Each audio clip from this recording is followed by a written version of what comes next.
ডিমের মধ্যে ট্যাপ লাগানোর পিছনে একমাত্র কারণ হচ্ছে আমাদের সিলভার চিনে আসা দুইটা ফিমেল এখানে ডিম পারতেছে। আমি অবাক হয়ে গেছে, এত ছোট ছোট গাছে ভেন্ডি ধরছে। আসসালামু আলাইকুম রাহমাতুল্লাহি ওয়া বারাকাতুহু। বাবা চলে আসছে আমাদের পুরান সেটআপের মধ্যে। আমাদের দেশি যে মুরগিগুলো আছে ওইগুলার কি অবস্থাটা দেখার জন্য আসে। দেখতেছে অনেকগুলা ডিম পাড়ে দিছে, দেখেন মাশাআল্লাহ মাশাআল্লাহ কতগুলা ডিম পাড়ে দিছে। এখন আমার একটা কথা আছে মুরগিগুলা নিয়ে। আমি এর আগে যতগুলো ভিডিও করছি ওই ভিডিওর মধ্যে বারবার বলছি এই মুরগিগুলো হচ্ছে হিলি চিকেন, মানে পাহাড়ি মুরগি। কিন্তু অনেকে কমেন্ট করছে এই মুরগিগুলো নাকি পাহাড়ি না। তাদের উদ্দেশ্যে আবারও বলতেছি, আমি যার কাছ থেকে নিছি সে আমাকে বলছে এগুলো পাহাড়ি। যারা পাহাড়ি মুরগি সম্পর্কে খুব ভালো বুঝেন তারা অবশ্যই কমেন্ট করবেন। আর ভাই পাহাড়ি হোক আর যাই হোক না কেন এই মুরগিগুলো দেখতে যথেষ্ট সুন্দর। এখানে যতগুলো মুরগি আছে সবগুলো মুরগি ডিম পারতেছে, এই কারণে অনেকগুলো ডিম হয়ে গেছে। তো বাবা সবগুলো ডিমরা একটা মগের মধ্যে নিয়ে আনিছে আর নিচের দিকে চলে যাইতেছে। তারপর বাবা চলে আসছে আমাদের হাঁসের রুম, আমাদের সিলভার চিন হাঁসের রুমে আসছে। আর দেখেন যাত্রাতে একটা ডিমের মধ্যে ট্যাপ লাগানো আছে। এই ডিমের মধ্যে ট্যাপ লাগানোর পিছনে একমাত্র কারণ হচ্ছে আমাদের সিলভার চিন হাঁসের দুইটা ফিমেল এখানে ডিম পারতেছে। একটা হচ্ছে নতুন আর একটা হচ্ছে পুরান। এই দুইটা মারামারি করে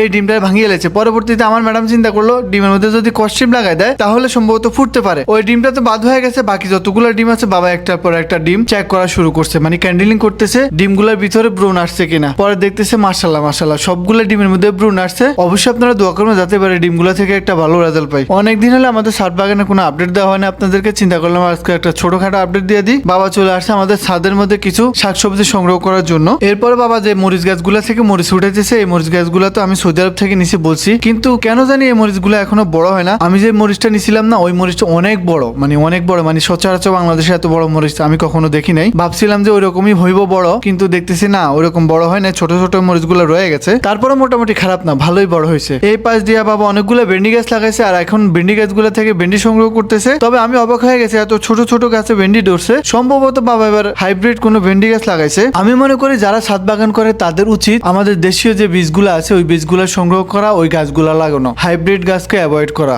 দেখেন হাইব্রিড গাছের কারণে আমাদের দেশীয় বীজগুলা ক্রমে ক্রমে হারাই যাইতেছে, বিভিন্ন জাতের শাকসবজি আমাদের কাছ থেকে হারাই যাইতেছে। ভবিষ্যতের ফেতনা সম্পর্কে যাদের আইডিয়া আছে তারা অবশ্যই দেশি বীজ সংগ্রহ করে রাখবেন। অনেকদিন পর আমাদের ঘর থেকে কিছু মেহমান চলে যাবো, তো যাত্রা করে বাবা একটা বক্সের মধ্যে অনেকগুলো কটেনিক্স ঢুকে নিছে। তারপর বাবা চলে আসছে তিনতলা নতুন সেটআপের মধ্যে। এখান থেকে আমাদের কিছু দেশি মোরগ চলে যাবো আর তাদের সাথে কিছু হাঁসের বাচ্চা যাইবো। বাবা সুন্দর মতো সবগুলা কার্টুনে প্যাকিং করে এলাইছে আর এগুলা ফেনীর উদ্দেশ্যে যাইবো। বাবা সবগুলা নিয়ে তাদের গন্তব্যের উদ্দেশ্যে রওনা দিছে। আশা করি ভিডিওটা ভালো লাগছে। যদি ভালো লাগে চ্যানেলটা ফলো করবেন, সাবস্ক্রাইব করবেন। আল্লাহ হাফেজ।